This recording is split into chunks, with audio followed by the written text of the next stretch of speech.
नमस्कार, बहुत स्वागत आप सभी का। आप देख रहे हैं कहानी कुर्सी की। मैं हूं सौरभ आपके साथ और कहानी कुर्सी के मेहमानों से आपको आज मिलवा देता हूं कि आज कुछ खास मेहमान भी हमारे साथ हैं। प्रोफेसर संगीत रागी जी हमारे साथ हैं, पॉलिटिकल कमेंटेटर हैं। प्रोफेसर बहुत स्वागत आपका।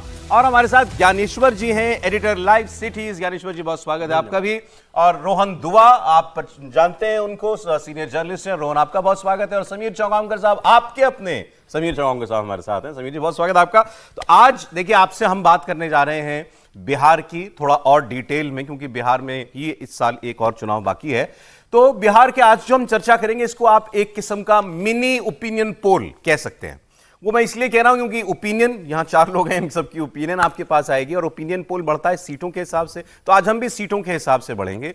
पिछले विधानसभा चुनाव में भारतीय जनता पार्टी जेडीयू को अच्छी कामयाबी मिली थी, लेकिन इस बार नीतीश कुमार की चाहे सेहत के चर्चे हो रहे हों या उनके बेटे की पॉलिटिक्स में आने की बातें हो रही हों, सारे इशारे इस ओर हैं कि नीतीश जी शायद अपने राजनीतिक जीवन की आखिरी पारी खेलने वाले हैं। अब तो उनकी पार्टी के लोग खुलकर एक कहने लगे, भाई इस बार तो तुम्हारा चेहरा नीतीश कुमार है, अगली बार कौन होगा? तो निशांत को लाओ, नीतीश जी के बेटे को लाओ। कल जेडीयू के विधायक ने खुलकर यह बात कही दी है। बीजेपी भी ये नहीं कह रही है कि नीतीश जी ही हमारे मुख्यमंत्री होंगे अगर हम जीत गए। वो कह रही है नीतीश जी के चेहरे पे लड़ेंगे, लेकिन तय तो हमारा पार्लियामेंट्री बोर्ड करेगा जीत के बाद कि हमारा मुख्यमंत्री कौन होगा। तो इसलिए इस बात को लेकर बहुत चर्चा है कि बिहार के लोगों के मन में भी ये बात आ गई क्या कि नीतीश जी जो हैं अब वो पुराने वाले नीतीश जी या उस तेवर में नहीं रह गए। भाई देखिए, उम्र का असर सब पर होता है, उन पर भी हो रहा होगा। फिर 20 साल चीफ मिनिस्टर, यहां तो 5 साल की एंटी इनकम्बेंसी नहीं झेल पाते नेता, वो तो 20 साल से चीफ मिनिस्टर हैं। एक आध 2-3 साल बीच में इधर उधर आप कर दीजिए, अगर तो 1 साल जब जीतन राम मांझी बने थे, बस वही, वरना तो वही चीफ मिनिस्टर है। तो नीतीश जी के साथ अब एंटी इनकम्बेंसी जुड़ रही है क्या? और क्या बीजेपी उनको अपने साथ लेकर के कोई घाटे का सौदा कर रही है? या नीतीश जी आज भी बीजेपी की मजबूरी है? या नीतीश जी आज भी बिहार में हर पार्टी की मजबूरी है? ये नतीजा जो भी आएगा, नीतीश की जरूरत तो आज भी पड़ेगी आपको। इन सब मुद्दों पर हम बात करते जाएंगे, बिहार की खबरें आपको बताते जाएंगे और बिहार का ये मिनी ओपिनियन पोल भी आपको हम दिखाते जाएंगे। हमारे साथ 2 बिहार के लाल मौजूद हैं, प्रोफेसर साहब और ज्ञानेश्वर जी। और मुझे बताया गया है कि ज्ञानेश्वर जी तो ईट, ड्रिंक, लिव, स्लीप सब कुछ बिहार ही करते हैं। 24 घंटे बिहार। बिल्कुल। हाँ बिल्कुल सर, बिल्कुल। तो बिहार में क्या चल रहा है अभी, मुझे आप बताइए। नहीं, देखिए, आपने ठीक कहा कि देखिए, नीतीश कुमार वो नीतीश कुमार नहीं रह गए हैं जो 2005 में थे। देखिए, नीतीश कुमार 2025 में बिल्कुल अरे जन्मदिन है सर उनका। नहीं, जन्मदिन की तो शुभकामनाएं है ही। हाँ, प्रधानमंत्री ने जन्मदिन है। हाँ ठीक है, ठीक, बिल्कुल असली वाला जन्मदिन नहीं है। हाँ बिल्कुल, आपने सही कहा। ये जो स्कूल में जो पिताजी लिखवा देते हैं ना, जैसे हम लोगों का भी 2 जन्मदिन है। ये असली वाला नहीं है, कागज वाला है। नीतीश कुमार स्वयं भी कहते हैं कि असली वाला नहीं। प्रधानमंत्री ने कह दिया। हाँ चलिए, हाँ। तो देखिए, नीतीश कुमार वो वाले नीतीश कुमार नहीं है जो 2005 में थे, 2005 के पहले थे या 2010 में थे। देखिए, 2005 से 2010 गोल्डन एरा था बिहार के लिए, लेकिन नीतीश कुमार अब थके हुए नीतीश कुमार हैं। और आपने ठीक कहा सौरभ जी कि देखिए, अंतिम पारी है और सबसे बड़ी समस्या यह है कि जेडीयू का उत्तराधिकारी कोई नहीं है। और जो आपने कहा कि 2020 में बीजेपी और जेडीयू ने बेहतर प्रदर्शन किया, मेरा मानना है बीजेपी ने बेहतर प्रदर्शन किया था, जेडीयू ने कहां प्रदर्शन बेहतर? बीजेपी का। हाँ, जेडीयू तो तीसरे नंबर की पार्टी बन गई थी। लेकिन यह भी सच है कि नीतीश कुमार मजबूरी हैं बीजेपी के लिए। और यह भी सच है कि नीतीश कुमार का विकल्प ना तो भाजपा तैयार कर पाई है।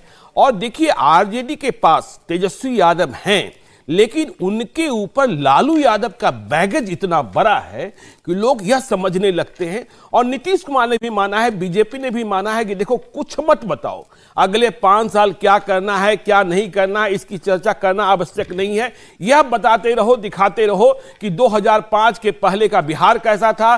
शाम को 6 बजे के बाद घर से महिलाएं नहीं निकलती थी, व्यापार का सन्नाटा था, अपहरण होता था, तबादला उद्योग चलता था। तो सौरभ जी, नीतीश कुमार मजबूरी बने हुए, थके होने के बाद भी। लेकिन यह बात भी सही है, गांव गांव तक चर्चा पहुंच चुकी है, नीतीश जी आखिर कितने दिनों तक, क्यों नहीं बता पा रहे हैं। और देखिए, आपने कहा ओपिनियन पोल आने शुरू हो गए हैं, जिसमें यह दिखने लगा है कि नीतीश कुमार के नेतृत्व के प्रति लोगों की जो सोच है वह कमजोर पड़ी हुई है और तेजस्वी यादव आगे निकल रहे हैं। देखिए, एक ओपिनियन पोल आया जिसमें 41% के साथ तेजस्वी यादव आगे हैं और मात्र 18% नीतीश कुमार को। और 15% पर आ गए प्रशांत किशोर। यह भी बड़ी चुनौती है। हाँ। 2 अक्टूबर 2024 को पार्टी बनती हमने है। बात की थी सर कल भी और परसों भी उसकी पोल की, तो यहाँ राय ये थी हमारे मेहमानों की कि भाई अब बहुत अर्ली है अभी। नहीं ठीक है अर्ली है, लेकिन आप ओपिनियन पोल का इतिहास सौरभ जी जानते हैं। हम 1996 से 1997 से देख रहे हैं कि जब ओपिनियन पोल आते हैं तो सरकार के पक्ष में आते हैं। एसडी डगौरा साहब थे प्रधानमंत्री, उनके पक्ष में ओपिनियन पोल आ गया था। और यह ओपिनियन पोल जिसमें सरकार आगे जाती हुई दिखाई नहीं, पर यह नेतृत्व पर संकट। इनकम्बेंट चीफ मिनिस्टर को हमेशा बेहतर नंबर दिखाता है opinion। आप ये कह रहे हैं। और यहाँ वो इतना पिछड़ गए हैं। वहां इतना पिछड़ तो नीतीश जी ढलान पर हैं और लोग भी ये महसूस कर रहे हैं। ये बात दिखा रहा है ओपिनियन पोल। और ये ओपिनियन पोल जो है ना, बीजेपी को लाभ पहुंचा रहा है। बीजेपी दबाव बनाएगी नीतीश कुमार पर कि देखिए आपका नेतृत्व जो है वह कमजोर पड़ रहा है, इसलिए हमें आगे जाने दीजिए। तो दबाव फिर नीतीश कुमार तो माहिर है दबाव की राजनीति। देखिए नीतीश कुमार के बारे में मैं एक बात कहता हूं कि वे राजनीतिक चाणक्य हैं। देखिए यदि आधे घंटे भी वह अपने स्वभाव के अनुसार जो उनका मेंटल फिटनेस था, मैं कह रहा हूं मेंटल फिटनेस था, यदि उन्होंने आधे घंटे भी काम कर लिया तो वो 1 महीने का काम कर लेते हैं। अच्छा, हाँ, तो ये समस्या तो है। ठीक है सर, एक कमेंट प्रोफेसर साहब आपका, नीतीश कुमार ढलान पर है। देखिए इसमें कोई दो राय नहीं है, लेकिन एक चीज़ मैं बता दूं, हर समय ऐसा नहीं होता है कि आपका जो ओपिनियन पोल होता है वो सरकार के पक्ष में ही होता है। हमने देखा कि जितने ओपिनियन पोल आ रहे थे हरियाणा के केस में, वो सारे के सारे हरियाणा सरकार के खिलाफ ही जा रहे थे, कोई बहुत अच्छे संकेत नहीं जा रहे थे। और हम सब टेलीविज़न स्टूडियो में बैठ करके यही आकलन कर रहे थे कि हरियाणा में भारतीय जनता पार्टी की सरकार आने में मुश्किलें होंगी, लेकिन भारतीय जनता पार्टी की सरकार आई। लेकिन मैं बाय एंड लार्ज इनकी बातों से सहमत हूँ कि नीतीश कुमार अब एसेट नहीं रह गए हैं। लेकिन मजबूरी क्या है कि नीतीश कुमार के साथ 13 से 15% एक वोट बैंक है। 13 से 15% कोयरी, कुर्मी, कुम्हार, ये कुम्हार, कहार, ये सब जो जातियां हैं वहाँ के, वो जातियां हैं जिसको इन्होंने ईबीसी एक कैटेगरी बनाई थी और उनको अलग से आरक्षण का उन्होंने जो एक प्रावधान किया था, उसके कारण और जातियां जो जुड़ी थी। ये जो उनका एक वोट बैंक है वो आज भी नीतीश जी के साथ करीब करीब इंटैक्ट रहा है। पहले और दूसरे नीतीश के साथ एक बहुत अच्छी बात यह थी कि अपर कास्ट से लेकर के सारी जातियां जो है नीतीश जी का गुणगान करती थी। मुझे याद है मेरे पिताजी भारतीय जनसंघ के कट्टर मैंने फाउंडिंग मेंबर्स वाले कैटेगरी में से थे। और जब हमने बिहार में जब हुआ तो मैंने उनसे पूछता था कि आखिर कौन बनेगा। नीतीश का कोई विकल्प नहीं है, बहुत शानदार काम किया है। अच्छा। तो एक वो छवि थी जिसमें आप बिहार के अंदर इंफ्रास्ट्रक्चर डालना, सारी सड़कों का जाल बिछा देना, सारे स्कूलों का पक्काकरण कर देना, सारे स्कूलों में जो है वो हालांकि कॉन्ट्रैक्चुअल ही था लेकिन सभी स्कूलों में कम से कम जो नौकरियां स्कूलों में भर्ती कर देना, तो वो एक अलग नीतीश कुमार उभर करके आए थे। अब स्थिति क्या है कि नीतीश कुमार स्वयं सत्ता नहीं चला रहे हैं। नीतीश कुमार के साथ जो जुड़े हुए कुछ ब्यूरोक्रेट्स हैं जिनका नाम मैं नहीं लेना चाहूँगा, मैं जानता हूँ, जरूर उनके बारे में जानता हूँ, बहुत सारी चीज़ें जानता हूँ, वो कहा जाता है कि वही नीतीश कुमार को चला रहे हैं। यही आरोप आरजेडी भी लगाती है और अक्सर जो लोग मिलते हैं यही बात कहते हैं। होता क्या है कि जब आपका स्वास्थ्य काम नहीं कर रहा है और साथ में न्यूरोलॉजिकल यदि आपके साथ यदि थोड़ी भी समस्या हो तो भूलने की स्मृति विभ्रम की स्थिति हो जाती है, तो ऐसे में तो आत्मा कोई भी हाँक सकता है। वही स्थिति जो है वो करीब लेकिन फिर भी आपने एक इंपॉर्टेंट बात की, इतने सारे नेगेटिव्स के बाद भी एक पॉजिटिव ये है कि उनका वोट उनके साथ बना हुआ है। सर देखिए मैं अब आपको मैं बिहार का रीजन वाइज एक ब्रेकअप दे रहा हूं, उसके बाद हम बात करने में हमें आसानी होगी। रोहन समीर जी, सीमांचल में 24 सीटें हैं। सीमांचल नाम ही बता रहा है, बॉर्डर वो बिहार का बिल्कुल किनारे का इलाका। यहां 24 सीटें कुल हैं। बीजेपी को 8, जेडीयू को 4 मिली थी, एमआईएम को 5, कांग्रेस को 5, आरजेडी को 1, सीपीआईएमएल को 1। मिथिलांचल में 78 सीटें, सबसे बड़ा ये क्षेत्र है वहां का। और इसमें देखिए बीजेपी को 25, जेडीयू को 21, 40 सीटें दोनों को मिलाकर। वीआईपी 4, ये भी एनडीए में। आरजेडी को 22, कांग्रेस को सिर्फ 2, सीपीआईएम 1, सीपीआई 2। मगध में 74 सीटें, बीजेपी को 17 मिली थी, जेडीयू को 14, हम पार्टी को 4, आरजेडी को 27, सबसे बड़ी पार्टी बनी थी मगध में, कांग्रेस को 7, सीपीआईएम को 4। भोजपुर में 67 सीटें आती हैं। यहां बीजेपी को 4 मिली, जेडीयू को 4, 24 मिली बीजेपी को, जेडीयू को 4, आरजेडी को 25, कांग्रेस को 5, सीपीआईएमएल को 7, सीपीआईएम को 1। ओवरऑल अगर आप देखें तो पिछले चुनाव में भी आरजेडी सबसे बड़ी पार्टी बनी थी, 75 सीट, एक सीट बीजेपी से ज्यादा उसको मिली थी, बीजेपी को 74 सीट मिली थी। और नीतीश कुमार अपने राजनीतिक जीवन के सबसे लो स्कोर पर आउट हुए थे, वो थे 43 पर, 43 पर। तभी उनके बेटे आज कह रहे हैं कि भाई पिछली बार 43 ही रह गया था, इस बार नंबर बढ़ाना मांगता है, ऐसे ही यही बोला था उन्होंने। जी बिल्कुल बिल्कुल, उसका एक नंबर बढ़ने चाहिए। उसका एक बहुत बड़ा फैक्टर था पासवान, चिराग पासवान ने काम किया था और खुद लिए थे चिराग पासवान सिर्फ एक सीट, लेकिन बहुत नुकसान कर गए थे इनका। और रागी जी एक बात और थी, देखिए मगध का इलाका, आप तो औरंगाबाद से ही आते हैं, मगध और शाहाबाद के इलाके में जब आरजेडी और माले दोनों एक हो जाते हैं ना, तो बहुत ही डेडली कॉम्बिनेशन हो जाता है और उसे तोड़ पाना बड़ा असंभव सा हो जाता है। अब देखिए ना लोकसभा चुनाव में भी जो हर बार दिए ना। समीर जी हमने बहुत चर्चा की है, लेकिन बिहार में क्या एनडीए अपना वही प्रदर्शन दोहराने की स्थिति में है आज की तारीख में? देखिए, अगर 2020 के विधानसभा चुनाव की बात करें बिहार की, तो कोई बहुत बेहतर प्रदर्शन एनडीए ने नहीं किया था। एनडीए को 125 सीटें मिली थी और महागठबंधन को 110 सीटें मिली थी, सिर्फ 15 सीटों का फर्क था उनके बीच में। वो तो कांग्रेस का प्रदर्शन थोड़ा ज्यादा खराब हो गया था कि आप 19 सीटों पर आकर टिक गए थे, 70 से 75 सीटों पर आप चुनाव लड़ते हो। अगर कांग्रेस थोड़ा बेहतर प्रदर्शन करती तो तेजस्वी का मुख्यमंत्री बनना तब लगभग तय हो चुका था। तो मुझे लग रहा है कि 2020 से लेकर 2025 से बिहार की राजनीति में बहुत पानी बहा है और नीतीश कुमार एक सबसे कमजोर खिलाड़ी बनकर 5 साल के अंदर उभरे। अब नीतीश कुमार वो ताकत और वो एसेट नहीं है भारतीय जनता पार्टी के साथ कि भारतीय जनता पार्टी मान ले कि नीतीश कुमार के साथ मिलकर हम सरकार बना लेंगे। नीतीश कुमार का वोट इस बार बहुत बंटने वाला है, क्योंकि अब ये जगह जगह इस बात की चर्चा हो चुकी है कि नीतीश कुमार अब फिजिकली और मेंटली फिट नहीं है। नीतीश कुमार तो पिछले चुनाव में स्पष्ट बोल दिया था ये मेरा आखिरी चुनाव है, आप मुझे वोट दीजिए। ऑफिशियली वो घोषणा कर चुके थे 2020 के चुनाव में कि ये मेरा आखिरी विधानसभा चुनाव है। अब आप फिर अपने नेतृत्व में चुनाव में जा रहे हो जनता के बीच, क्या नीतीश कुमार जनता से कहेंगे कि 2020 में मैंने कहा था ये मेरा आखिरी चुनाव है, वो मेरी गलती थी, ये मेरा आखिरी चुनाव है, मुझे आप इस बार जिता दीजिए? बिल्कुल 2020 में ऑफिशियली डिक्लेयर किया था, कहा था रैली में कि मेरा आखिरी चुनाव है। दिया कि भाई मैं जब भी चुनाव प्रचार की समाप्ति करता हूं तो मैं कहता हूं कि यह मेरा आखिरी चुनाव है। तो वो उनका कहना था कि मैं चुनाव प्रचार के बारे में बोल रहा हूं, मैं उसे कवर कर रहा था, मुझे याद भाई दे दिया ना, बाद में बोला। तो मुझे लग रहा है कि बहुत आसान नीतीश कुमार के लिए इस बार नहीं रहने वाला है। चिराग पासवान आज एनडीए आगे या महागठबंधन? देखिए, मुझे लगता है कि अभी अगर देखेंगे तो महागठबंधन अच्छी स्थिति के अंदर है। अच्छा, बिल्कुल, अभी आप महागठबंधन को खारिज नहीं कर सकते। आने वाला समय बताएगा कि सीटों का डिस्ट्रीब्यूशन कैसा होता है। एक रोहन का एक ओवरऑल बिहार की परिस्थिति पर कमेंट, फिर उसके बाद हम सीटों पर आते हैं। जी तो मुझे लगता है कि जिस तरीके से नीतीश कुमार के बारे में एक जोक भी कहा जाता है, मेम भी कहा जाता है कि पार्टी कोई भी अलायंस हो लेकिन सीएम मुख्यमंत्री वही बनते हैं, तो हर बारी अंतरात्मा भी बदलती है। लेकिन मैं सिर्फ ये कहूंगा कि जिस तरीके से निशांत, उनके बेटे ने,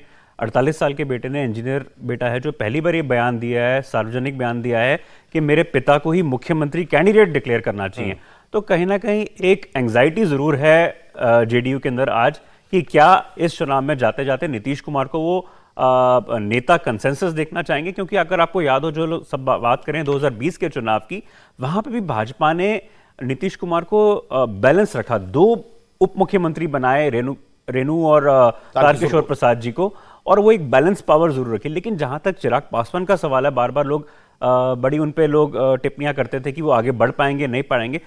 एक शेड्यूल कास्ट नेता होने के बावजूद उन्होंने 5 सीटें वो लाके खड़ा कर दी और कहीं ना कहीं एक कंपैरिजन खड़ा कर दिया नीतीश कुमार के साथ में ऑल्टरनेटिव का। लेकिन जहां तक भाजपा की बात है ना, आज भी मैं कहता हूं कि नित्यानंद राय या और बाकी हम नेता देखें, वो सुशील कुमार मोदी के बाद में भी आप देखिए वैक्यूम सा क्रिएट जरूर हुआ है भाजपा में, और वो वैक्यूम की जो कमी है वो भाजपा को खलती रहेगी अगले 5 सालों में, जब तक कि आप एक फायर ब्रांड या कोई अग्रेसिव नेता को वहां पे खड़ा नहीं करेंगे।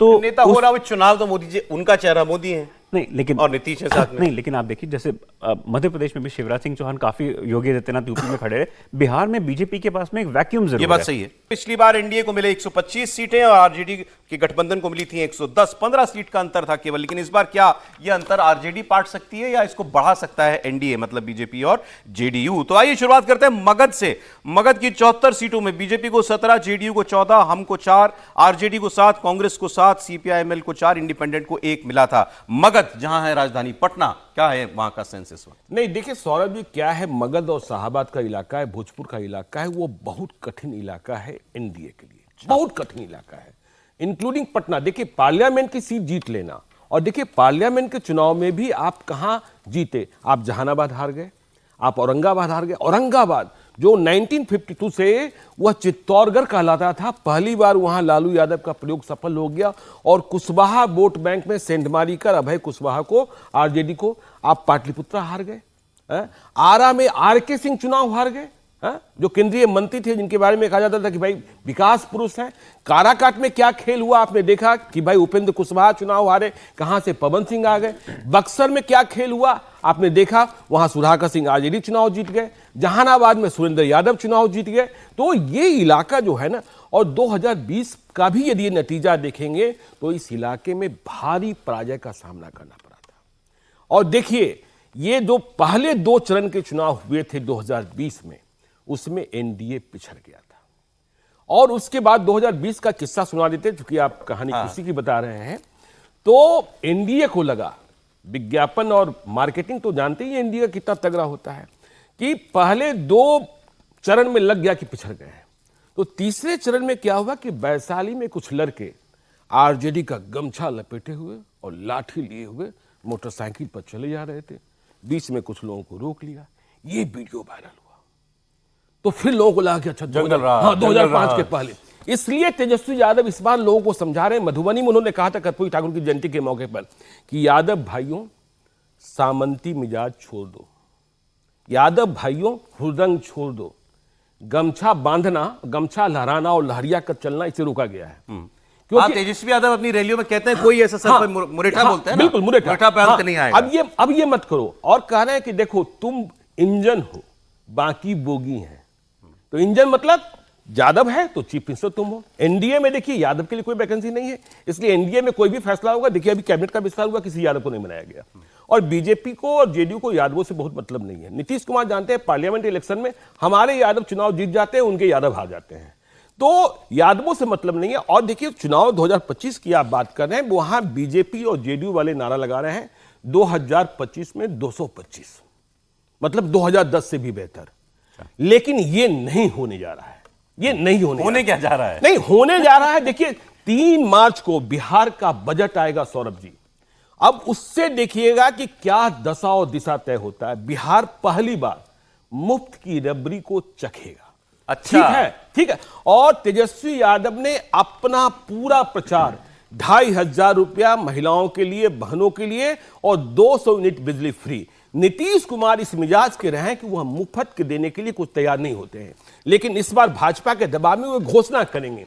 लेकिन 1,000 रुपए देते हैं, 1,500 रुपए देते हैं। अब इसकी तुलना होगी। और झारखंड में आपने देखा है, छत्तीसगढ़ में देखा है, सभी लोग कह रहे थे कांग्रेस चुनाव जीत रही है, लेकिन एक मतहारी योजना आई और उसके बाद कैसे वहां दृश्य बदल गया।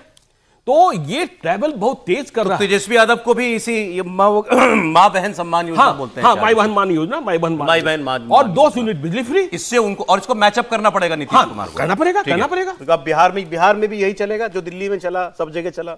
नहीं, मुझे लगता है कि सौरभ, 2 चीज़ें मैं इस बात से एग्री ज़रूर करूंगा कि ये बात बड़ी विस्फोटक बातें होती हैं कि जब आप फ्रीबीज देते हैं, लेकिन आप एक चीज़ को डिस्काउंट अभी भी कर रहे हैं कि जब 2 से 3 महीने पहले बिहार पब्लिक सर्विस कमीशन की प्रोटेस्ट्स हुई, बीपीएससी की, और वो इतनी मात्रा में प्रोटेस्ट हो रही थी पूरे बिहार में, पटना से ही, जो कि एपिसेंटर मगध का कहा जाता है, वहाँ पे एनडीए की गठबंधन ने कोई खास उम्मीद रखी भी नहीं थी, ना 2024 में, 2020 में।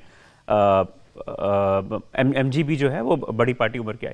लेकिन इस बारी प्रशांत किशोर ने जिस तरीके से वो प्रोटेस्ट चलाई नीतीश के खिलाफ में, तो कहीं ना कहीं जो एक यूथ के अंदर फ्रीबीज को लेके रहता है वर्सेस जॉब एम्प्लॉयमेंट का, वो तेजस्वी यादव से खिसक के वो चीज़ प्रशांत की तरफ भी आई। प्रशांत किशोर को मैं हालांकि कोई इतना सीरियसली नहीं मानता, लेकिन नीतीश के खिलाफ में जो एंगर रहेगा ना, वो यूथ में इस बारी ज्यादा एंगर है इस बात को लेकर। आप कह रहे हैं नीतीश कुमार के लिए नाराजगी है इस बार नाराजगी है, और वो वर्सेस फ्रीबीज मुझे लगता नहीं कि इतना इजी है उसको कॉम्पनसेट करना। नीतीश कुमार जी के जन्मदिन है आज, और एक कार्यक्रम में वो गए थे।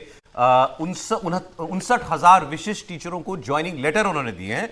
और इस कार्यक्रम में मुख्यमंत्री नीतीश कुमार ने मौजूद मंत्रियों की तरफ देखते हुए कहा कि आप लोग खड़े हो जाइए। फिर उन्होंने शिक्षा मंत्री सुनील कुमार को यहां पर फटकार भी लगाई। क्यों, आपको देखिए। आप जो मंत्री है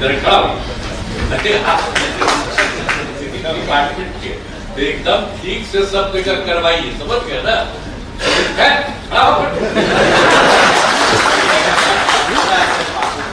ठीक है, आपको जान के हमें डिपार्टमेंट चाहिए, तो आप एकदम पूरा तौर पर करते हुए सब लोगों को काम करिए। देखिए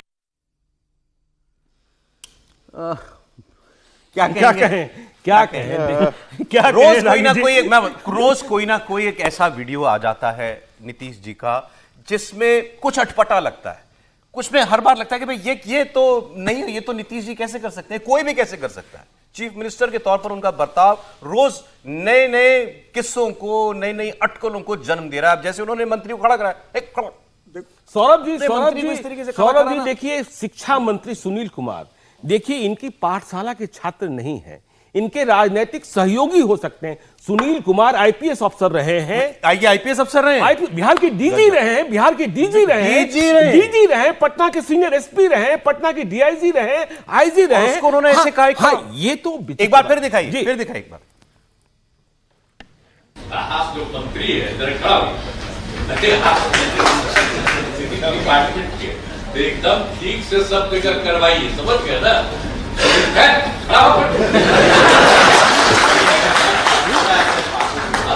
है, आपको जान के हमें डिपार्टमेंट चाहिए है, तो आप एकदम पूरा तौर पर करते हुए सब लोगों को काम करिए। देखिए अब ये तस्वीरें क्या बिहार के लोग नहीं देखते होंगे? हम आपसे ज्यादा ही देखते होंगे ना, उनके हर फोन पर आता होगा ये वीडियो नीतीश कुमार का, रोज कुछ ना कुछ आता है, रोज चर्चा चलती है। चुनाव तक चलेंगे। अब तो लेकिन अब यहां से तो फिर कैसे नीतीश जी की पॉपुलैरिटी बढ़ेगी? नीचे ही जाएगी ना ये सब देखने के बाद। सर पहले बात तो कि एक विश्लेषण पर मैं थोड़ा सा एक दूसरा पर्सपेक्टिव रख दूं। जो काराकाट का चुनाव हुआ या पहले इस पर बोलिए ना सर। आरके सिंह जा रहे, बस उस पर आ जाता हूं।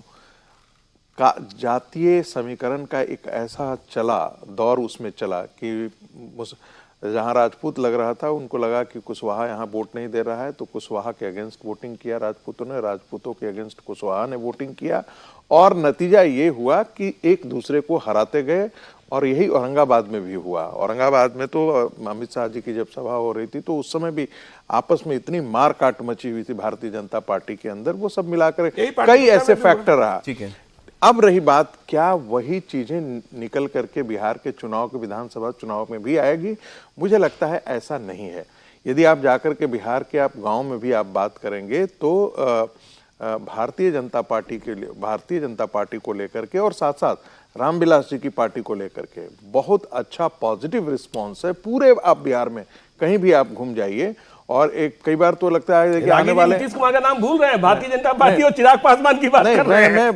मैं ये कह रहा हूं जी। नीतीश जी का जहां तक सवाल है, नीतीश जी के बारे में प्रश्नवाचक चिन्ह जरूर लगा हुआ है। और मुझे लगता है कि ये सारी वीडियो जो है ये सिर्फ हम और आपके लिए तो एक दिन का होता है। ये चीजें जो है सोशल मीडिया पर, यदि आप बिहार में आप सोशल मीडिया पर आप चले जाइए या गांव में बात कीजिए, तो आपको एक से एक स्टोरी आपको सुनने को भाई मैं कह रहा हूं जो तो कहीं ना कहीं उनका जो श्रेयस था वो तो छीन हुआ है। जो नीतीश कुमार का पक्का वोटर है, जो हर चुनाव में उनको वोट करता है, उनके साथ खड़ा रहता है, वो जब ऐसी तस्वीरें देखेगा उसको लगेगा कि भाई अब नीतीश जी जो है कमांड में नहीं रह गए, तो क्या करेगा वो? क्या ऑप्शन है उसके पास? देखिए निश्चित रूप से नीतीश नहीं, कुमार मैं एक टिप्पणी कर दूं, कई बार ये भी होता है बिहार में, बिहार एक बड़ा उल्टा प्रदेश है। क्या देखिए, मुख्यमंत्री तक ने शिक्षा मंत्री तो को डांट दिया, समझे कि वजह भी सब जान रहे हैं ना सर, क्यों ये हुआ क्यों है? देखिए निश्चित रूप से जो बहुत पक्का वोटर होगा, बिल्कुल जैसे किसी भी स्थिति में नीतीश कुमार को वोट देना वो जरूर बचा रहेगा, लेकिन वो बहुत कम परसेंट वोटेज होगा। बड़ा वोटर होगा वो विकल्प की तरफ देखेगा कि अब नीतीश कुमार के अलावा क्या है। तो मुझे लग रहा है कि इसमें अगर विकल्प देखेंगे तो प्रशांत किशोर भी एक विकल्प निकल कर आएगा कि 2020 के चुनाव में जिस तरीके से चिराग पासवान ने डैमेज किया था, इस बार हो सकता है कि वही भूमिका प्रशांत किशोर निभाए। हो सकता है एक वोटर तेजस्वी के पास लौटे, हो सकता है एक वोटर भारतीय जनता पार्टी के पास जाए। तो नीतीश कुमार का जो 15.5% का वोट बैंक है, मुझे लग रहा है वो आके 5% पर टिक जाएगा और 10% का वोट बैंक शिफ्ट होगा। और जो प्रशांत किशोर बोल रहे हैं कि नीतीश कुमार 20 सीटें भी लेकर नहीं आएंगे, भारतीय जनता पार्टी इस बात को समझ रही है कि नीतीश में बहुत ज्यादा भरोसा करना अब ठीक नहीं है। और हो सकता है कि जब सीटों का डिस्ट्रीब्यूशन होगा तो नीतीश कुमार को सिर्फ वही सीटें मिलेंगी जहां उनका कोर मजबूत वोटर है, बाकी सीटें नीतीश कुमार को शायद इन्हीं तमाम वजहों की वजह से नीतीश कुमार का वोट टूटेगा। क्या आपको लगता है? नहीं, देखिए नीतीश कुमार का वोट टूटेगा नहीं टूटेगा यह सवाल तो है, लेकिन मैं अभी इस बात से सहमत नहीं हूं कि प्रशांत किशोर इतने आगे चले जाएंगे कि हाँ, मैं भी सहमत नहीं, लेकिन हाँ वे जेडीयू को और आरजेडी को नुकसान पहुंचाने जा रहे हैं। बीजेपी को नहीं, दोनों को। जेडीयू और आरजेडी को नुकसान पहुंचाने जा रहे हैं। जो एस्पिरेशनल क्लास है वो उनके साथ जुड़ रहे हैं और जिन्हें नीतीश कुमार से निराशा हो रही है। और वह बात कि 40 सीटें मुसलमानों को, यदि तेजस्वी यादव की नींद उड़ी हुई है, प्रशांत किशोर क्या कह रहे हैं कि जहां मुसलमान हैं वहां तेजस्वी यादव को उम्मीदवार बना देते हैं और मुसलमानों के मत से यादव को विधायक बनवा देते हैं। ये नहीं चलने देंगे। जहां वे मुसलमान लड़ाएंगे तेजस्वी यादव, मैं मुसलमान नहीं दूंगा, लेकिन मुसलमानों के क्षेत्र में यदि उन्होंने यादव लड़ाया तो हम मुसलमान जरूर लड़ाएंगे। तो देखिए यह बात फंस जाएगी, यह बात फंस जाएगी। और देखिए नीतीश कुमार की बात, फिर हम कह रहे हैं नीतीश कुमार की सेहत, नीतीश कुमार जो घोषणा करेंगे 3 मार्च को, वह महत्वपूर्ण होगा। और एक बात देखिए, मैं बिहार में जब लाइव स्ट्रीम चलाता हूं तो मैं लोगों के पब्लिक ओपिनियन करता रहता हूं। 3 मिनट के पब्लिक ओपिनियन में 2 मिनट 50 सेकंड लोग नीतीश कुमार की पूरी शिकायत करते हैं। अच्छा, ये नहीं, वो नहीं, ये भ्रष्टाचार, सीओ खत्म हो गया, थानेदार खत्म हो गया, लेकिन अंतिम 10 सेकंड में कह देते हैं विकल्प क्या है। आज भी पूछ देते हैं विकल्प क्या है। मैं लोकसभा चुनाव की बात बता रहा हूं। मैं गया महाराजगंज, मैं रात को लौट रहा था, भूखा था, तो मैं भूंजा लेने के लिए खड़ा हो गया, समझे। तो रात को 10 साढ़े 10 बज रहे थे। तो मैंने भूंजा वाले से पूछा कि भाई क्या खबर, कहीं इसकी यार सोचना क्या है, जबकि सरकार में रात के 10 बजे दुकान खोलने हैं, उसी को वोट देंगे। तो ये भरोसा रहता है, ये भरोसा रहता है। और यही और नीतीश कुमार की महिला कौंसिल। लेकिन यदि ये कहीं मुफ्त की रेबरी का चस्का लगा तो फिर क्या होगा, कल्पना करना बड़ा मुश्किल हो जाएगा। लेकिन 2025 में 225 तो नहीं है। और लड़ाई बहुत तगड़ी है। बिहार में इस वक्त कौन किस पर भारी है, और असदुद्दीन ओवैसी भी करते करते अब बिहार में एक फैक्टर बन गए हैं और आज उनकी पार्टी 67 साल की हो गई है। इस दौरान एआईएमएम के चीफ ने बिहार के लिए अपने फ्यूचर प्लान का भी ऐलान किया और इसके साथ साथ बीजेपी के हिंदुत्व पर एक बार फिर सवाल उठाए। मजलिस इत्तेहादुल मुस्लिमीन को मजबूत रखिए। बिहार में इंशाअल्लाह ताला अच्छा फैसला लिया जाएगा। कितने कैंडिडेट खड़ा करना है, नहीं करना है, हम तय करेंगे। ज्यादा जगह पर गैर जरूरी खड़ा करना हम अपनी ताकत को जाय करने के बराबर है। और शायद तेलंगाना में बल्दिया के इलेक्शन भी होंगे, महाराष्ट्र में भी होंगे। हमको मेहनत करना है। और ये जो बीजेपी के स्टेज पे जाके ये चंद बैठ गए थे जोकर, पसमानदा मुसलमान बोल के, अब बीजेपी खुद भूल गई है। तेलंगाना में सेंसस हुआ, मुसलमान कैसे आ गए? अब बोलो जो बीजेपी का बाजा बजा रहे थे, मोदी जी फुला, मोदी जी ये, अब देख लेना असली चेहरे को। ये है हिंदुत्व, ये है वो सोच जिसका हम सबको मुकाबला करना है। बिहार में किशनगंज में पार्लियामेंट की सीट में हम बहुत मेहनत किए। बहुत से मुकामात पर मैं गया, मुझसे कहा गया कि इस जगह पर ये साहब का बड़ा असर है, इनसे बात करिए। उनकी कोई ख्वाहिश है उसको हम पूरा कर लेते हैं। मैंने जबान दी, 1 मरतबा नहीं, 2 मरतबा 3 मरतबा बात की। और इंशाअल्लाह ताला हम कोशिश करेंगे। इलेक्शन नहीं जीते अलग बात है, मगर जिसको हम जबान दिए उसको पूरा करेंगे इंशाअल्लाह ताला। बीजेपी को हम नहीं रोक सकते, ये हमारी जिम्मेदारी नहीं है। बीजेपी को रोकना ये तमाम सेकुलर पार्टीज की जिम्मेदारी, अगर वो सेकुलर हैं तो। उनका वोटर कहां गया बताओ फिर? Where has the voter gone? किधर चला गया? भारत की जमहूरियत मजबूत होगी अगर आप अपने मुस्लिम दलित नुमाइंदों को कामयाब करेंगे, वरना हम सिर्फ वोटर बन के रह जाएंगे, सिटीजन विद राइट्स नहीं रहेंगे। याद रखो मेरी इस बात को। आपको सिटीजन विद राइट्स बनना है। ओवैसी साहब आज भी ये कह रहे हैं कि बीजेपी को रोकना हमारी जिम्मेदारी नहीं है, बाकी लोग क्या करेंगे? सेकुलर पार्टियां जो अपने आप को कहती हैं, मतलब बिहार में आरजेडी, कांग्रेस, लेफ्ट, ये लोग रोके बिहार को, हम पर क्यों तोहमत देते हैं? अच्छा, उन्होंने एक बात और इंपॉर्टेंट कही कि मैं सारी सीटें नहीं लड़ूंगा, मैं अपनी ताकत जाया नहीं करूंगा, मैं चुनिंदा सीटें ही लड़ूंगा। बिहार में ये अब देखिए कितना लड़ेंगे। पिछली बार 5 सीट इनको जीत मिल गई थी। अभी महाराष्ट्र में 16 सीट पर लड़े, दिल्ली में केवल 2 सीट पर लड़े। तो वो भी अपनी लड़ाई अब पिक करते हैं कि मुझे कहाँ चांस है, अपनी पार्टी को मैं वहीं पर लड़ाऊंगा। बिहार के अंदर आज ओवैसी कितना बड़ा मुद्दा है? मुझे लगता है कि सौरभ क्या होता है कि जब महागठबंधन एमजीबी के तौर पे लड़ती है तो वोट जो है वो इनके और एमएमएम मुस्लिम वोट जो है वो काफ़ी डिवाइड हो जाता है।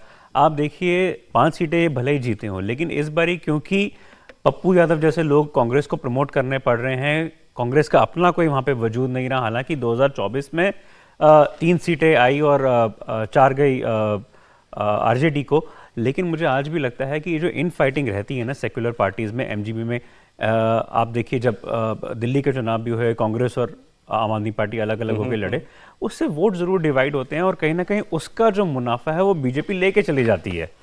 और वो आज भी वो फॉर्मूला जो है वो मुस्तफाबाद की सीट दिल्ली में निकाली ना, आप सोचिए, और फिर उसको डिप्टी स्पीकर भी बनाने की कर दिया मोहन सिंह बिष्ट को। तो कहीं ना कहीं जो एक बेनिफिट जो है ना वो बीजेपी को भी पता है कि इस डिवीजन की वजह से हो जाता है।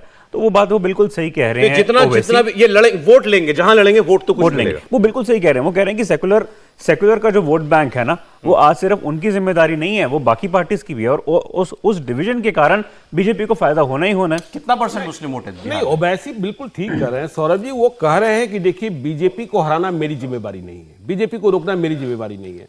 और 2025 में ओवैसी ने जो टास्क निर्धारित किया है, उन्हें तेजस्वी यादव से बदला लेना है, पार्टी तोड़ने का बदला लेना है। और वह बार बार कहते हैं कि इस बदले को लेंगे, और इस बदले की कोशिश में वे लगातार लगे हैं। गोपालगंज विधानसभा का उपचुनाव आपको याद होगा, जब बीजेपी के विधायक सुभाष प्रसाद की मौत हुई थी, सुभाष सिंह की मौत हुई थी, और ओवैसी ने अपना उम्मीदवार खड़ा कर दिया, आरजेडी का उम्मीदवार उनके वजह से हारा। तो ओवैसी सीमांचल में फैक्टर रहेंगे और वहां नुकसान पहुंचाएंगे, इसमें कहीं कोई शक नहीं है। और दिखाई पड़ेगा, महागठबंधन के सामने चुनौती है। अब मुसलमान देखिए कितना % मुस्लिम वोट है सर बिहार में? मोटा मोटी 20% हो ही जाते हैं ना, 18%, 17%। और देखिए लालू यादव कभी कभी जो अपने वोट बैंक को मुसलमानों को खुश करने के लिए, जैसे भी महाकुंभ चल रहा था, फालतू है क्या? हाँ, फालतू है क्या है। देखिए ये जो तुष्टीकरण है ना, इसी में यादव जो है ना, जो उनके वोट बैंक वाले हैं, वो राष्ट्रीय हो जाते हैं। अब्दुल बारी सिद्दीकी अलीनगर में, दरभंगा में चुनाव हार गए। अरे भाई क्यों हार गए? वहां मुसलमान और यादव का वोट जोड़ दीजिए तो फिर तीसरे किसी की जरूरत ही नहीं पड़ती। आप कह रहे हैं जब ये मुसलमानों को खुश करने के लिए जो बातें होती हैं, उनका यादव वोट भी टूटता है? बिल्कुल बिल्कुल टूटता है। देखिए एक लिमिट, एक सीमा तक, हाँ? और यादव बिल्कुल वैसे ही हो गए जो केवल गाय दूर है और भैंस दूर है, वो नहीं है। वहां भी एस्पिरेशनल क्लास है, हाँ, वहां भी पढ़े लिखे लोग हैं जिन्हें अब लगता है कि नहीं, अबे हम कुछ मिलना चाहिए। आपने सीमांचल की बात की, सीमांचल में मिले थे ना इनको सीटें? हाँ बिल्कुल, सीमांचल में। सीमांचल पिछली बार तो ठीक ठाक प्रदर्शन वहां इंडिया का था, 8 बीजेपी को, जेडीयू को 4 थी, कांग्रेस आरजेडी केवल 1 थी, कांग्रेस को 5 सीट थी। हमारा कांग्रेस है वहां पर, कांग्रेस है, बिल्कुल है, कांग्रेस है, बिल्कुल है। आरजेडी का प्रेजेंस हुआ। देखिए इसीलिए पप्पू यादव की जब बात होती है, आपने देखा ना पूर्णिया में सारे मुसलमान और यादव एक हो गए। हाँ? पप्पू यादव के पक्ष में बीमा भारती को तेजस्वी यादव ने लड़ाया। तेजस्वी यादव खुद 4 दिन कैंप करते रहे और 40 विधायकों को उतार दिया था। लेकिन इसके बाद, लेकिन ये बात हम लोगों ने कई बार की है कि बिहार में ये पोलराइजेशन नहीं चलता है, हिंदू मुसलमान की राजनीति नहीं चलती। देखिए ऐसा नहीं कि नहीं चलता है, लेकिन सेंट्रल बिहार में नहीं चलता है, और दक्षिण बिहार की तरफ यदि आप चले, औरंगाबाद जिला वगैरह की तरफ चले जाएंगे तो उधर नहीं चलता है। लेकिन सीमांचल के इलाके में आप देखेंगे कि पोलराइजेशन होता है। और आप अररिया कॉन्स्टिट्यूएंसी ले लीजिए, पूर्णिया कॉन्स्टिट्यूएंसी ले लीजिए, किशनगंज कॉन्स्टिट्यूएंसी ले लीजिए, कटिहार, इनका आप लोकसभा डेटा एक बार आप पढ़ करके देखिए। मैंने उनका बूथ वाइज निकाल करके डेटा देखा तो लगा कि क्या क्या मजेदार उन्होंने वोटिंग की है। भारतीय जनता पार्टी को कहीं पर 5, किसी पर 8, कहीं पर 7, कहीं पर एक बूथ पे, आप सोच सकते हैं, बिल्कुल, मतलब आप अंदाजा नहीं है। तो मैंने बता रहे हैं, वोट बता रहे हैं, वोट बता रहा हूँ, वोट बता रहा हूँ, और 5 वोट 1 वोट, मैंने मेरे पास डेटा है ये पूरा इसी में। फिर मैंने भारतीय जनता पार्टी के नेताओं को बिहार में कहा कि आप जरा जो माइनॉरिटी सेल के व्यक्ति हैं, जरा उनको बुला देंगे क्या? जरा मैं उनसे जानना चाहता हूं कि माइनॉरिटी की संख्या कितनी है आपके यहाँ, और क्या उतना वोट भी भारतीय जनता पार्टी को मिला है क्या? मुझे आश्चर्यजनक आया, और मैं नाम नहीं लेना चाहता हूं क्योंकि 3 ऐसे प्रदेश थे जहां पर भारतीय जनता पार्टी को जितना उनका मुस्लिम मोर्चा है, अल्पसंख्यक मोर्चा, उससे भी कम मिल रहा है। यानी कि उनको वो भी वोट दिए हैं, नहीं दिए हैं। प्रधानमंत्री कल भी एक सूफी कार्यक्रम में थे, इसलिए प्रधानमंत्री कल भी एक सूफी कार्यक्रम, प्रधानमंत्री जी का जो ओहदा है, प्रधानमंत्री के गरिमा के अनुसार तो वो वही कर रहे हैं जो उनको करना चाहिए। लेकिन भारतीय जनता पार्टी, वो सरकार में है, लेकिन भारतीय जनता पार्टी को इस सच्चाई से मुंह नहीं मोड़ना चाहिए कि वो आपका मतदाता नहीं है। जैसे लालू प्रसाद यादव ने कहा था बिहार में भूमिहार हमको वोट नहीं देता है, नहीं देता है। भाई बिहार में जो लड़ाई लड़ी लालू के जो लंठई के खिलाफ यदि किसी ने लड़ाई लड़ी तो भूमिहारों ने लड़ाई लड़ी, और कोई उतना लड़ाई नहीं। रणवीर सेना खड़ा हुआ, रणवीर सेना के साथ बाकी सारे लोग खड़े हुए। तो ये जो इलाका आप बोल रहे हैं, ये शाहबाद वाला इलाका, औरंगाबाद वाला इलाका, जितने भी धनाढ्य व्यक्ति थे वो सारे के साथ उनके साथ खड़े हो गए। अब ऐसी स्थिति में आज के दिन में जब वो जंगल राज वाली बात आ जाती है तो ये जो सारा का सारा ये जो वोट बैंक है एक कहीं ना कहीं कंसोलिडेट होकर के बाहर भारतीय जनता पार्टी और देखिए भारतीय जनता पार्टी के साथ एक और दिक्कत है ना बिहार में, उनका नेता है कौन? तेजस्वी ने चतुराई क्या किया है कि तेजस्वी ने अपर कास्ट को गाली देना बंद कर दिया। बिल्कुल, वो बोल ही नहीं रहा, माफी मांग रहा है। जो मुझे ऐसा लगता है कि हालांकि मैं इनसे सहमत नहीं हूं, जो प्रशांत किशोर वोट काटेगा, मैं घूम करके आया, मुझे ऐसा लगता है कि वो भारतीय जनता पार्टी को चोट ज्यादा करने जा रहा है, क्योंकि मुसलमानों का वोट जो है, मुसलमान अच्छी तरीके से जानते हैं कि हमें आरजेडी के साथ रहना है, तभी हम अपने आप को सुरक्षित ज्यादा बेहतर करेंगे। बाकी सरकार यदि बीजेपी बनती है तो नहीं ऐसा होगा। दो बातें हो गई, एक मुस्लिम वोट वहां टूटेगा क्या ओवैसी हो या प्रशांत किशोर हो इनकी वजह से, और प्रशांत किशोर किसका नुकसान करेंगे? देखिए मुस्लिम वोट टूटता सिर्फ ये कह देना कि आरजेडी के साथ जुड़ा रहेगा, अगर ऐसा होता तो 5 सीटें ओवैसी जीत नहीं पाते, उस समय फिर मुसलमान वोट टूटता नहीं। ठीक है, ओवैसी को पता है कि वहां पर मेरी पार्टी का कोई वोट बैंक नहीं है, कैंडिडेट डिपेंड वोट मिलेगा, तो वो अच्छे उम्मीदवार मुसलमान उतार देते हैं, जिनको टिकट नहीं मिलता है तो वो अपने दम पर वोट लाते हैं और बाकी आरजेडी या कांग्रेस के उम्मीदवार को वो हरा देते हैं। देखिए प्रशांत किशोर बहुत स्मार्टली वहां पर वर्किंग कर रहे हैं, वो आरजेडी की पॉलिटिक्स को जानते हैं, वो नीतीश कुमार की राजनीति को जानते हैं, वो भारतीय जनता पार्टी की राजनीति को बिहार में जानते हैं, बिहार की जातिगत समीकरण को भी प्रशांत किशोर बहुत बेहतर तरीके से जानते हैं। तो उसी हिसाब से अपनी राजनीति को तय कर रहे हैं कि मुझे किसका वोट मिलना है, कौन 2025 की राजनीति में सबसे कमजोर कड़ी है, और उसी कमजोर कड़ी को मुझे अपनी मजबूत कड़ी बनाना है। पहला टारगेट को उन्होंने नीतीश कुमार को लिया हुआ है। कई मुस्लिम एरियाओं में वो तेजस्वी यादव के मुस्लिम वोट बैंक पर सेंध लगा रहे हैं, पढ़े लिखे छात्रों के बीच में जाके वो पढ़ा लिखा तबका अपने पास लाने की कोशिश कर रहे हैं। तो वो सबका वोट थोड़ा थोड़ा काटेंगे, भारतीय जनता पार्टी का कम टूटेगा, तेजस्वी का ज्यादा टूटेगा, और मुझे लग रहा है 5 से 6-7% अगर इस बार वो वोट लेकर जाते हैं तो इसका नुकसान आरजेडी को ज्यादा उठाना पड़ेगा, कांग्रेस भारतीय जनता पार्टी को कम उठाना पड़ेगा, क्योंकि भारतीय जनता पार्टी का कमिटेड वोटर होता है, तेजस्वी उनके इसमें और नीतीश कुमार उनके टारगेट में है। लेकिन मैं यही एक बात आपको और बता दूं सौरभ जी, देखिए तेजस्वी यादव और नीतीश कुमार में क्या फर्क है। नीतीश कुमार नेता पैदा नहीं करते, जो हूं मैं हूं, और लालू यादव ने हर जिले में तोप और गोप पैदा कर दिए हैं। अच्छा, इतने तोप और गोप पैदा कर दिए हैं, तोप और गोप कि जिनके टिकट को आपने छुआ। तोप का मतलब समझ रहे हैं? हाँ, मतलब तांडव बाहुबली तो इतने तोप और गोप पैदा कर दिए हैं। सुरेंद्र यादव जहानाबाद का, सुरेंद्र यादव ले लीजिए, ललित यादव ले लीजिए, राजबल्लभ यादव ले लीजिए, पप्पू यादव, भाई जितने तो उन्हीं की फैक्ट्री है। यदि उन्हें टिकट नहीं मिला, अभी रामगढ़ उपचुनाव में क्या हुआ, आपने यादव को टिकट नहीं दिया, आपने जगदानंद के बेटे को टिकट दिया, यादव आपकी नाव पर सवार नहीं हुए। अच्छा। वो बसपा के नाव पर सवार हो गए। हाँ, तो ये बड़ी समस्या है वोट में भी। रागी जी सहमत होंगे, बिहार के रहने वाले हैं। अरे एक रीजन जो है वो रह गया है मिथिलांचल, सबसे बड़ा क्षेत्र 78 सीटों वाला, और यहां आप कह सकते हैं लगभग बराबरी का सा मुकाबला था। नहीं, एनडीए का बहुत अच्छा था, बीजेपी 25, जेडीयू 21, वीआईपी को भी 4 मिला था, आरजेडी को 22 और कांग्रेस को 2 सीट यहां पर मिला। उसी कारण एनडीए सरकार बना पाई। और आपने देखा होगा कि अभी जो मंत्रिमंडल का गठन हुआ तो सबसे ज्यादा प्रतिनिधित्व जो है वो मिथिलांचल को ही दिया गया, और इसका बहुत बड़ा इसमें एक राजनीतिक संदेश था, और इसमें बहुत साफ था कि बिहार की राजनीति में भारतीय जनता पार्टी और एनडीए गठबंधन जो है मिथिलांचल को बहुत ज्यादा तवज्जो देगा, क्योंकि पिछली बार भी जो है वो उन्हें बचा करे। ये वो इलाका था सौरभ जी जो कांग्रेस का एक समय गढ़ हुआ करता था। वहां से झंझारपुर से जगन्नाथ मिश्र लड़ करके आते थे, दरभंगा से भगवत आजाद मुख्यमंत्री हुए, और ये इन दो की बात नहीं, कई मुख्यमंत्री जो हैं उसी मिथिलांचल से भारतीय कांग्रेस पार्टी की तरफ से बिहार में हो। तो एक प्रकार का वो गढ़ था, उस गढ़ को भारतीय जनता पार्टी ने छीना था कांग्रेस पार्टी से, तो वो आज भी उस गढ़ को फोड़ने को भारतीय जनता पार्टी फैब्रिक है मिथिलांचल का। ये देखिए मिथिलांचल क्या है ना, मीठी जुबान के लिए जाना जाता है। देखिए 1916 में एक ब्रिटिश साहित्यकार हुए जो हिंदी में उन्होंने बहुत काम किया, डॉक्टर ग्रियर्सन। उन्होंने मिथिला के बारे में एक बात लिखी, यदि आप दरभंगा की सड़कों पर चल रहे हो और पीछे से कोई सूद सी 16 साल की लड़की आपसे बस इतना पूछ ले। गेरसन ने लैंग्वेज पर काम किया था तो पूरे देश के लिए पूरे किया देश के लिए। तो उन्होंने लिखा कि यदि कोई 16 साल की लड़की पीछे से सिर्फ इतना पूछ ले कि यहां कता जाए छी, तो इतनी मिठास है कि आप मदहोश हो जाए। आप कहां जा रहे हैं? हाँ, आप कहां जा रहे हो? और ये बात आप जरा सा ये भोजपुरी क्षेत्र में आई है। हाँ। आप पूछेगा कहां जा रहे हैं, ये रास्ता कहां जा रहा है, तो उसे उत्तर मिलेगा लौकत ना बा, मैं आपको दिखाई नहीं दे रहा है। तो मैं वही कर रहा हूं, प्रति प्रश्न करेगा। फैब्रिक है मिथिलांचल जो है ना, वो गरम मिजाजी को पसंद नहीं करता है, वो गमछा को पसंद नहीं करता है। और गिरिरासन का रिसर्च कभी पढ़िएगा, उन्होंने Interesting बात बिहार बताई में कौन सी जाति कौन सा हथियार रखता है यह भी बताया। आपने कहा ये यहां तोपर गोप नहीं चलते, आप कह रहे हैं ना, तोप नहीं चलते हैं। नहीं, तोप और गोप कहां चलते, इसलिए तो बीजेपी यहां आगे जाती है, जेडीयू आगे होती है। मैं तेजस्वी यादव की बात करना चाहता हूं रोहन आपसे।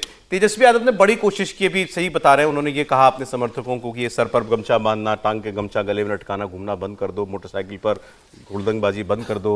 अब बीजेपी ने भी ये कहा कि भाई तेजस्वी पर हम लोग बोलते हैं तो नुकसान होता है। एक वीडियो आया था बीच में, हमने देखा होगा कि हमको तेजस्वी को टारगेट नहीं करना है, लेकिन तेजस्वी यादव अपने पिता की दी हुई विरासत को बढ़ा पा रहे हैं क्या? वो जो मुस्लिम यादव है उसके आगे कुछ ऐड कर पा रहे हैं उसमें कुछ? देखिए क्या है कि अभी हम बात कर रहे थे कुछ देर पहले लालू प्रसाद यादव की कि बार बार अपीजमेंट के बल पे चलते हुए अपनी पॉलिटिक्स निभाते हुए आए हैं, कुंभ के खिलाफ बयान दे दिया। आपको याद होगा कुछ महीनों पहले नवरात्रे हो रहे थे लोकसभा चुनाव से पहले, तो उस दौर पे तेजस्वी यादव ने मुकेश सहनी के साथ मछली खा रहे थे, तो उन्होंने एक जबरदस्ती एक कंट्रोवर्सी भी खड़ी कर दी हेलीकॉप्टर में जाते हुए, अपने विमान में जाते हुए, कि मैं ये भी खाऊंगा। अब लोगों ने टिप्पणियां करनी शुरू कर दी कि आप तो एक युवा नेता हैं, अगर आप ही नहीं संभालेंगे हिंदुत्व को तो और कौन संभालेगा। तो उन्होंने उसको डिलीट भी नहीं किया और असर्टिव तरीके से आगे चलते हुए उन्होंने कुछ उसको और भी चढ़ाया भी किसी बात को लेकर। बिल्कुल।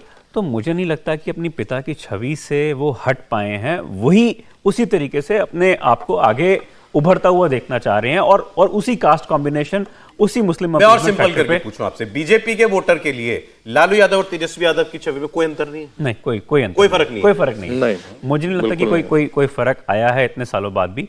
सिर्फ एक ये बात जरूर कहूंगा कि जो उनका उल्टा यादव क्लैन है, वो उल्टा बहुत ज्यादा वो बहुत जरा उसकी तरफ जा चुका है आज। अच्छा, आप देखिए, मैंने क्योंकि व्यूअर से कहा था कि ये मिनी ओपिनियन पोल है, तो अब आपको अपनी ओपिनियन पोल के अंदाज में मुझे देनी है, फाइनल ओपिनियन आपकी। इसमें एक लाइन बोल रही, और ये परंपरा कोई आज से नहीं, 2001 का जब पंचायत का चुनाव हुआ था, तो पंचायत के अंदर, ग्राम पंचायत में यादव और ये सब बहुत सारा जीत करके आए, लेकिन जब जिला समिति और ब्लॉक समिति की बात हुई तो वहां दलित और अपर कास्ट दोनों मिलकर के साथ खड़े, और पंचायत जो जिला समिति था उसमें यादवों के प्रतिनिधित्व को बुरी तरीके से पराजित किया था। तो ये वहीं से निकल कर। सर, अब बिहार में सरकार बनाने के लिए सीटें चाहिए 123। पिछली बार एनडीए के पास 125 थी, वो कोई कंफर्टेबल बहुत मेजॉरिटी 122 चाहिए, 122 चाहिए, तो 125 थी एनडीए के पास। अब आप मुझे बस इतना बता दीजिए, एनडीए मतलब बीजेपी और जेडीयू मिलकर इसको क्रॉस कर रहे हैं या इसके नीचे रह रहे हैं? क्योंकि मेजॉरिटी मार्क के आसपास ही है, तो मेजॉरिटी मार्क के ऊपर जा रहे हैं, मेजॉरिटी मार्क के नीचे रह पाएंगे। आज की परिस्थिति में बिहार का मूड कैसा दिखाई देता है प्रोफेसर साहब, शॉर्ट में? लेकिन बहुत देखिए, मेरे हिसाब से आज के दिन में भी भारतीय जनता पार्टी वहां पर सरकार बना रही है, उसकी मेजॉरिटी रहेगी, एक कंफर्टेबल मेजॉरिटी वहां पर रहेगी। और ये जो सारे ओपिनियन पोल वगैरह आ रहे हैं कि पिछली परफॉर्मेंस से बेहतर करेगी, आपको लगता है? ये कहना अभी मुश्किल है, लेकिन एज जरूर है भारतीय जनता पार्टी के गठबंधन को आज के दिन में भी। ठीक, ज्ञानेश्वर जी। बिल्कुल, एनडीए की सरकार बनती हुई दिखाई पड़ रही, इसमें कहीं कोई शक नहीं है। देखिए, अभी महागठबंधन पीछे है। देखिए, मुख्यमंत्री के रूप में पसंद कर लिया जाना या मुख्यमंत्री के रूप में पसंद नहीं करना, लेकिन जो सामाजिक बुनावट है, जमीनी सच्चाई है। लेकिन बीजेपी की आंतरिक हसरत भी कुछ है, अपना चीफ मिनिस्टर, अपना चीफ मिनिस्टर। और नीतीश कुमार, मैं एक सेकंड, नीतीश कुमार के जेडीयू को उतनी ही सीटें मिले, आंतरिक हसरत, और आरजेडी को उतनी ही सीटें मिले कि दोनों मिलकर आगे भी न बना पाए। अच्छा हाँ, ये हम इतने बड़े हो जाए, हम इतने बड़े हो जाए। ओके ठीक, रोहन, लेकिन आप तो इसके हिसाब से तो आप मतलब बीजेपी चाह रही है कि हम अपने दम पर ही बना बीजेपी चाहती भारतीय हमें जनता 122 लिया है। भारतीय जनता पार्टी का स्ट्राइक रेट बहुत हायर हो जाता है। वो चाहती कि भाई 90 हमें आ जाए, फिर क्या मुकेश सहनी इधर उधर भी रहे तो मेरा ही होंगे आगे इस वक्त एनडीए। एक बार बहुत शॉर्ट में सर। सौरभ, मुझे लगता है कि बीजेपी अपनी हसरतें जरूर इस बार पूरी करना चाहेगी, लेकिन दो फैक्टर्स आज भी मुझे लगते हैं, जितिन राम मांझी, एक एचएएम और दूसरा चिराग पासवान, ये दोनों बड़े इंपॉर्टेंट फैक्टर प्ले करेंगे इस बार कि मुख्यमंत्री किसका अभी आगे कौन है? एनडीए आगे, एनडीए आगे इस वक्त, एनडीए आगे, लेकिन मैं ये बात नीतीश के लिए नहीं कह सकता। अच्छा ठीक सर, बहुत शॉर्ट। मुझे लगता है अभी महागठबंधन अगर देखेंगे तो आगे नजर आ रहा है मुझे, और इस बार नीतीश कुमार जो हमेशा केंद्र की धुरी बने रहते थे, इस बार सबसे बड़ा बोझ बनने वाले वो, और इस बार प्रशांत किशोर एक बड़ी भूमिका निभाएंगे। अभी कहना जल्दी है, लेकिन फिलहाल मुझे लगता है महागठबंधन अभी आगे। चलिए, बिहार की बातें होती रहेंगी क्योंकि बिहार में आने वाला है चुनाव। मैं शुक्रिया करूंगा यहाँ ज्ञानेश्वर जी का, आपने हमें समय दिया, बहुत बहुत धन्यवाद ज्ञानेश्वर जी, बहुत अच्छा लगा। बिहार पर आपसे चर्चा हमारी आगे करती रहेगी। आइए अब बात करते हैं अमेरिका और यूक्रेन के बीच बढ़ती हुई तनातनी की। और मैं आपको एक बात बताऊं, दरअसल हुआ यह कि ट्रंप ने यूक्रेन के राष्ट्रपति जेलेंस्की को बुलाया था व्हाइट हाउस बात करने के लिए, और डिप्लोमेसी में दो देशों के राष्ट्राध्यक्ष इस तरीके से आपस में बात करते हुए आपने तो कभी आप सोच भी नहीं सकता, हम नहीं सोच सकते कोई ऐसे बात करता होगा। पर्दे के पीछे हो सकता आप जो भी करते हो, लेकिन कैमरे पर जिस तरीके से ट्रंप एक तरीके से डांट रहे हैं, बार बार जलील कर रहे हैं यूक्रेन के राष्ट्रपति को, अपमानित सा कर रहे हैं, अब वो तो देख के जिसने भी देखा हैरान रह गया। अब ट्रंप ये चाहते हैं कि जेलेंस्की चले जाएं, जेलेंस्की जाएं ताकि यूक्रेन का युद्ध खत्म हो, यूक्रेन में चुनाव हो और नया लीडर आएगा, वो अमेरिका के साथ एक डील साइन करेगा, यूक्रेन और अमेरिका की डील होगी, वो डील, उस डील में कुछ ना कुछ रूस का भी कुछ स्टेक होगा और ये युद्ध रुक जाएगा। पुतिन भी खुश, यूक्रेन का नया जो भी राष्ट्रपति बनेगा वो भी खुश, और ट्रंप तो खुश है ही। अब ये आपको वीडियो दिखाता हूं। अमेरिका के उपराष्ट्रपति जेडी वैंस वो भी इस मीटिंग के अंदर मौजूद थे, और उनकी और जेलेंस्की थोड़ी हॉट टॉक हो गई, तो बीच में ट्रंप कूदे। तो यूक्रेन के राष्ट्रपति कह रहे हैं भाई आप इसे जोर जोर से बोल करके अपनी बात नहीं मनवा सकते। तो फिर ट्रंप ने कहा ना, ये जोर से नहीं बोल रहे हैं, आप थैंकफुल नहीं है, मतलब आप हमारा एहसान नहीं मान रहे हैं। $350 बिलियन हमने तुमको दिया, वरना तुम लड़ पाते पुतिन से, 15 दिन में तुमको खत्म कर देता वो। और आप बड़ा टफ गाय बनना चाहते हैं, ये सारी बातें अभी आप सुनेंगे, आप बड़ा टफ गाय बनना चाहते हैं, आप टफ नहीं है, हमारे बगैर आप कोई टफ नहीं है, आपके लोग बहादुर है, लेकिन आपके लोग मर रहे हैं। आप ये डील साइन करिए, युद्ध रोकिए, अपने लोगों को मरने से बचाइए। तो सुनिए आप ये ट्रंप और जेलेंस्की के बीच की अद्भुत बातचीत। Please, you think that if you will speak very loudly about the war, you He's can... not speaking loudly. He's not speaking loudly. Your country is in big trouble. Can I Wait a answer? minute. No, you've done a lot of talking. Your country is in big trouble. I know. You're not winning. You're not winning this. You have a damn good chance of we coming are out staying, okay because of Mr. us. President, we are staying in our country, staying strong from the very beginning of the war. We've been alone, and we are thankful. I said thanks You haven't in been this alone. cabinet, You and haven't not been only alone. in this cabinet. We gave you, through I this said stupid thank president, $350 billion. You voted we gave for you your military president. equipment, You and you voted men for are your brave, president. but they had to use our military. Yes. What about if you didn't have You our invited military me- equipment, You invited if me you to didn't speak. have our military equipment, this war would have been over in 2 weeks. In 3 okay? days, I heard it from Putin. In 3 days, this is something Maybe new. less. In 2 weeks, of course, yes. It's going to be a very hard thing to do business like this.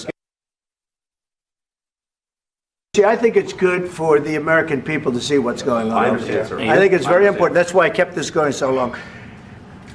You have to be thankful. You don't have the I'm cards. thankful. You're buried there. Your people are dying. tell you You're again, running I low on know. soldiers. Don't- Listen, don't please, you're running Mr. low on President. soldiers. It would be a damn good thing. Mr. And then President. then you tell us, I don't want a ceasefire. I don't want a ceasefire. I want to go and I wanted this. Look, if you could get a ceasefire right now, I tell you, you take it so the bullets stop flying and your men stop getting killed. Of course, we want to stop the war. But you're saying you don't want a ceasefire. But I said to you, I want a ceasefire. with guarantees. Because you'll get a ceasefire faster than an agreement. Ask our people about ceasefire, what they think. That wasn't doesn't with matter me. for you what- that what wasn't this with me. means. It That was wasn't with with you. a guy named Biden, who was not a smart person. But this That is was your, with, this that was is with your Obama. president. It was your president. Excuse me. That was with Obama, who gave you sheets, and I gave you javelins. Yes. I gave you the javelins to take out all those tanks. Obama gave you sheets. In fact, the statement is Obama gave sheets and Trump gave javelins. You got to be more thankful because let me tell you, you don't have the cards. With us, you have the cards. But without us, you don't have any cards. One more question. The problem is, I've empowered you to be a tough guy. And I don't think you'd be a tough guy without the United States. And your people are very brave. But you're either going to make a deal or we're out. And if we're out, you'll fight it out. I don't think it's going to be pretty, but you'll fight it out. But you don't have the cards. But once we sign that deal, you're in a much better position. But you're not acting at all thankful. And that's not a nice thing. I'll be honest, that's not a nice thing. We had a meeting today, as you know, with President Zelensky, and I would say it didn't work out exactly great from his standpoint. I think he very much overplayed his hand. We're looking for peace. I'm looking for peace. We're not looking to go into a 10-year war and play games. We want peace. It's looking to go on and fight. We're looking to end the death. 2,000 people died this week. Soldiers, more than that, but 2,000 approximately people died this week. Young Ukrainians and Russians. I want immediate peace. President Putin is going to want to make, and he wants to end it. तो साहब ऐसा तो हमने कभी नहीं देखा, और जो हो रहा था वहां ज़ेलेंस्की के साथ ट्रंप और इधर उनके वाइस प्रेसिडेंट वैंस बैठे हुए हैं, दोनों मिलकर के ग्रिल कर रहे हैं कि तुम देखो तुम बर्बाद हो जाओगे, तुम्हारा देश बर्बाद हो जाएगा, तुम्हारे लोग मारे जा रहे हैं, डील साइन करो। और वो बार बार कह रहे हैं कि भाई आपके राष्ट्रपति ने दिया ना ये मुझे $350 बिलियन, और तो कोई नहीं था। तो पहले अमेरिका, जब अमेरिका चाहता था तो यूक्रेन को सब कुछ दे रहा था, लड़ो जाकर के रूस से, मर रहे थे यूक्रेनी, जाओ लड़ो जाकर के, हम हथियार देंगे तुमको। अब ट्रंप बाइडेन चले गए और वो कह रहे हैं, ट्रंप कह रहे हैं वो एक मूर्ख आदमी था, एक बेवकूफ आदमी है बाइडेन, उसने तुमको फंसा दिया और वो तुमको पैसा दे रहा था, वरना तुम क्या करते। अब ये बात ज़ेलेंस्की की ठीक है, जो भी था आपका राष्ट्रपति था, आप अपनी पॉलिसी ऐसे जंग के बीच में बदल रहे हैं और मुझसे कह रहे हैं कि मैं सब कुछ भूल जाऊं, मेरे देश ने जो लड़ाई लड़ी है इतने वर्षों। लेकिन ट्रंप का, ये भी 3 महीने यूएस में रह के आए रोहन, ट्रंप कैसे चाहते हैं, कैसे इस युद्ध को खत्म करना चाहते हैं, वो क्या डील है जो कह रहे हैं साइन करो। सौरभ देखिए, 2 बातें आपने देखा कि अब जो आपने भी बात बोली पहले कि ट्रंप कूद पड़े, जेडी वैंस उनको समझाने की कोशिश कर रहे हैं ज़ेलेंस्की को कि आप अप्रिशिएट कर दीजिए कि हमसे आपने $350 बिलियन US लिए। ठीक है। अब वेपनाइजेशन होती है इलेक्शन से पहले की, इलेक्शन के रिजल्ट्स आ चुके हैं नवंबर 5 को, नवंबर 5 के रिजल्ट्स आ गए, नतीजे आ गए, उसके बाद बाइडेन वो $350 बिलियन सैंक्शन कर रहे हैं।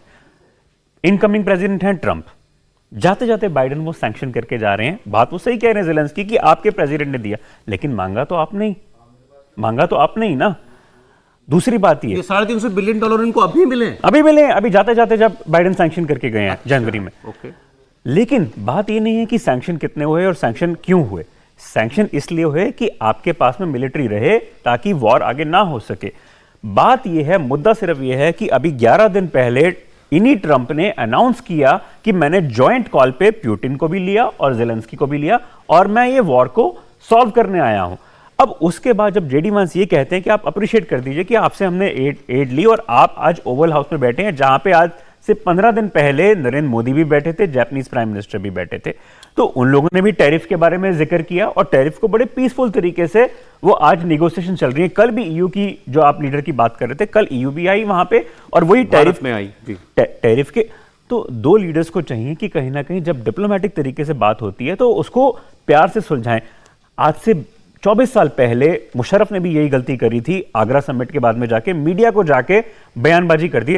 What is confidence building measures, ऐसे थोड़ा ना आप बात कर सकते हैं कि तो ये तो सब कुछ वीडियो पे ही कर रहे हैं। करेक्ट, नहीं तो मुशर्रफ ने भी यही गलती करी थी, बात कुछ और थी वाजपेयी के साथ में आगरा में, और बाहर मीडिया को जाके उन्होंने ऐसे ट्रंप अपनी लोकल कॉन्स्टिट्यूएंसी को खुश करने के लिए डिप्लोमेसी का मजाक बना रहे हैं बेसिकली। बिल्कुल, ये नहीं करना चाहिए था, लेकिन उनको आज से कुछ साल पहले बड़े मूवी आई थी खून भरी मांग, मगरमच्छ के सामने आप रेखा को डाल देते हैं। अब इतना सारा मीडिया है, हॉक क्या, मगरमच्छ के सामने आप वो सारी चीजें फीड कर रहे हैं, वो शायद नहीं करना चाहिए। ये कैसे, ये कौन सी डील चाहते हैं कि ज़ेलेंस्की मान जाए? नहीं, डील सिर्फ अभी यही है कि एक क्वाड समिट जो है रशिया की हो रही है, रशिया को कमिटमेंट दे चुके हैं ट्रंप की हम क्वाड को भी चलने देंगे और डॉलराइजेशन नहीं होने देंगे, जो एक अलग करेंसी लाने की कोशिश कर रहे हैं। तो वो कमिटमेंट जो दे चुके हैं ट्रंप वहां पे, उसको तो पूरा करेंगे ना। तो ये ज़ेलेंस्की को ही बुला के ये बार-बार कहते हैं कि वो इलेक्शन नहीं करा रहे, ज़ेलेंस्की डिक्टेटर है। मतलब ज़ेलेंस्की डिक्टेटर है, पुतिन डिक्टेटर नहीं है। ये ज़ेलेंस्की को हटाना चाहते हैं और फिर युद्ध रुकवाना चाहते हैं। देखिए, मुझे लगता है ज़ेलेंस्की की सबसे बड़ी गलती ये हुई कि जिस तरीके से बाइडेन ने उनको सपोर्ट किया, और जब बाइडेन चुनाव हार जाते हैं तो जब ट्रंप 20 जनवरी को चार्ज संभालते हैं, मुझे लग रहा है जैसे इजराइल के प्रेसिडेंट प्राइम मिनिस्टर जैसे ही अमेरिका पहुंच गए थे, ज़ेलेंस्की को तुरंत मिलने चले जाना चाहिए था या ट्रंप को भरोसे में लेना था। कल की जिस तरीके से जो बातचीत हुई है, ऐसी तो बातचीत तो ट्रंप ने नॉर्थ कोरिया के तानाशाह से भी नहीं की थी, जो उनका इतना दुश्मन है। उनके साथ भी दोनों जब ट्रंप का दोस्त है, मिलने गए थे, मतलब मिलने गए थे, बड़े हंस के दोनों ने बात की थी। तो जब वो लोग इतना आराम से बात कर सकते हैं, और ज़ेलेंस्की जो अमेरिका की दम पर रशिया से लड़ रहे थे, व्हाइट हाउस में इस तरीके से होना, मुझे लगता है ये कूटनीतिक असफलता है बहुत बड़ी। सर, ये और इसका नुकसान ज़ेलेंस्की को उठाना पड़ेगा। ये क्लियर है कि ट्रंप हर हाल में अब ज़ेलेंस्की को हटाना चाहते हैं कि ज़ेलेंस्की हटे तब ये युद्ध रुकेगा। अब ये कैसे मुमकिन है? देखिए, ट्रंप के सामने सबसे बड़ा दुश्मन आज के दिन में रसिया नहीं है, ये हमको मानना चाहिए। ट्रंप अपना ध्यान और अमेरिका का ध्यान एशिया पैसिफिक रीजन में करना चाहते हैं, कंसंट्रेट करना चाहते हैं। यूरोप जो है वो चाहता है कि अमेरिका यूरोप में उलझा रहे, नाटो के नाम पर उलझा रहे और रसिया के साथ टक्कर रहे, ताकि हमारी सुरक्षा की गारंटी यहां पर बनी रहे।